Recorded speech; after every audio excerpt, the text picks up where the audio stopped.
Hi, everybody. Dr. Hopewell and Dr. Lynn here again. We are going to give you yet another update for Module 4 as you begin to analyze your data. We wanted to give you some tools and some thoughts and some guidance in how to approach that. We realize that this is the first time that you've worked with this kind of thing, and we realize that you might be feeling a little bit lost, and so we wanted to give you some ideas, some guidance. Of course, our ideas can't address each and every single person's study because they're all different, and so we'll try and give you some general ideas that will help guide you so that you can get started. Dr. Lynn?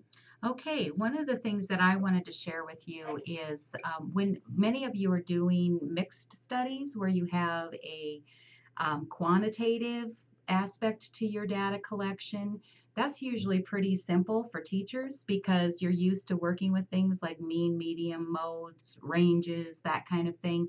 And we provided some resources in the FMI section of this module to help those of you that need a little brush up or some new ideas on that. Qualitative research, though, is usually something that's kind of new for many students. And I can remember very well when I started doing was planning a qualitative study, I was thinking, well, what does that really look like? So I wanted to give you a practical example. In data analysis section of your methodology, many of you would write something like, for data analysis, I will code, categorize, and look for themes in my data. That's kind of a statement, a general statement that you would generally see in a qualitative study. But what does that look like? So, for the study that I did, it was focused on practicum students' experiences in the classroom. And one of the questions that I had for my research questions was, how did the students describe their practicum experiences? And one of the ways that I gathered that data was I sent out a survey first of all, and I got some feedback that way. But then I also did some one on one interviews that I digitally recorded and then transcribed that information into written transcriptions so that I could look at that, look for that deep meaning of their experiences, which is very typical of qualitative research. And when I did that and I started comparing the different responses that students were sharing with me, especially during the interviews, because you could get to a lot more depth with them about their experiences, I started hearing things about what they were observing their cooperating teacher doing. What were they observing about the students in the classroom and maybe their learning abilities or needs? Um, and then also, one of the things that they shared about was based on their observations, they were developing this view of how do they want to teach when they're in their own classroom. So, ta-da, when I started seeing those recurring themes come out, I went, there they are. That's my themes. How do they describe the teachers? How do they describe the students? And how do they describe the teacher they want to be in the future? And so it was really easy for me to go into my documents and just use a color highlighter and say, here's a comment about cooperating teacher. Here's a comment about students. Over here is a comment about how they do or don't want to teach in the future themselves.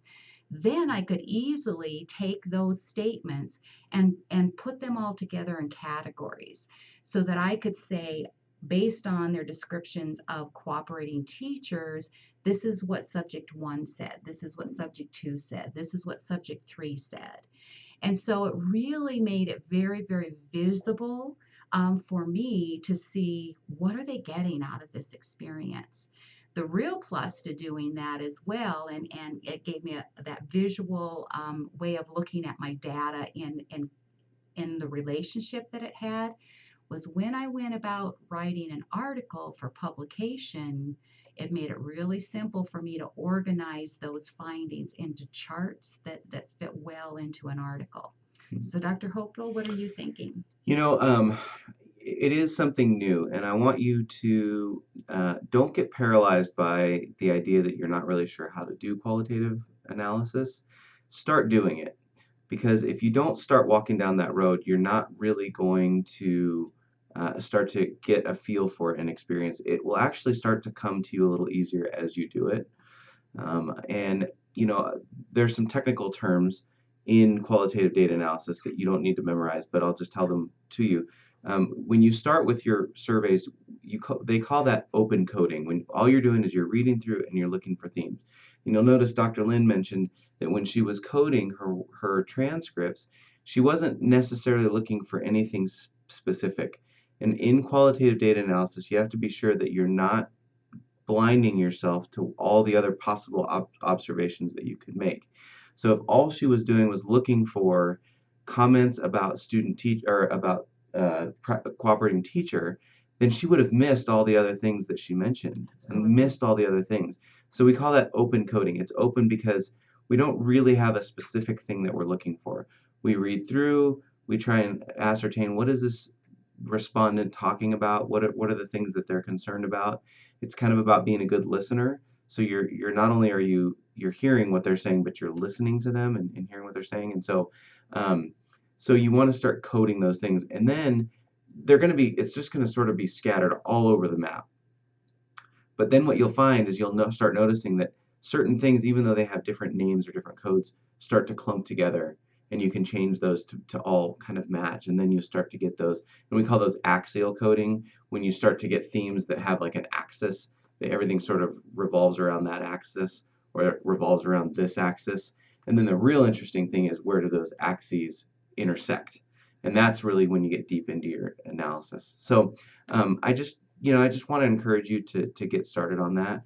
Something I did think of just as Dr. Lin was talking, if you did not put that you're going to digitally record your interviews or your focus sessions with your students, you can't do that, because IRB basically, once you do that, then you need to either submit a modification, get consent and assent again, and all that stuff. So it's okay if you didn't and you're like, oh, I really wish I could record it. Yeah, I'm sure you do, and probably be better, but lesson learned. But what you can do is just make sure you take good notes in those times. And actually, the really nice thing about that is, that I found when I was doing my work, is that when I was just taking notes of what the focus group people were saying during my study, it kept me out of their conversation. Because the thing about a focus group is, person A says something, and then person B says, yeah, that wasn't my experience, or that was my experience, or here's how it was different. And as the researcher, you kind of want to back out of that situation a little bit. You just want them to go, and then if the conversation drops off, then you can say, well, throw out a little nugget and say, well, what about this and what about that. But you'll just take good notes on that. But again, we just want to encourage you, don't get too wrapped up in making this perfect. I know that you guys want to do a good job, and I appreciate that. I think that that's noble, and we want you to do a good job. We want you to do quality work. But remember, the study is not massively huge. Okay, this is not a giant study that's going to require a lot of most of you aren't even publishing. This is for your benefit, for you to learn about how to conduct a study. Okay, allow yourself to make some mistakes. Allow yourself to kind of muddle around and just sort of bump into things and figure it out as you go. I know that it seems like the semester is coming to a close. We're almost halfway through, but I think things will start to the what do they say? The toilet paper roll spins faster as you get down to the end, and so I think things will start to come together for you a little quicker as they go. So just encourage you to get into it, get on that data collection, and do some analyses, and let us take a look at it with you. And if you have any questions, we're here and we're available. Okay, just a couple of quick punctuation points. The main thing in qualitative research is exactly what Dr. Hopewell said, is allow the data to reveal itself to you. Don't go in with expectations, because you're going to miss probably the greatest value of doing qualitative research if you do. So avoid researcher bias, be open to what the data is going to show you and tell you, and make yourself a learner in that respect. The last part that I want to really emphasize is the purpose of your assignment for this module. The assignment is, you choose one type of data that you've collected thus far for your study, and you take a shot at looking at what the data is telling you and trying to analyze it, and you submit it to us so that we can give you some feedback before you get all of your data collected and you're trying to figure out what to do with all of it. So think of it as just a little piece to the puzzle you'll be putting together the rest of the semester, and we'll give you some feedback that'll help it become easier as you go. So good luck, have fun, and enjoy the learning. All right.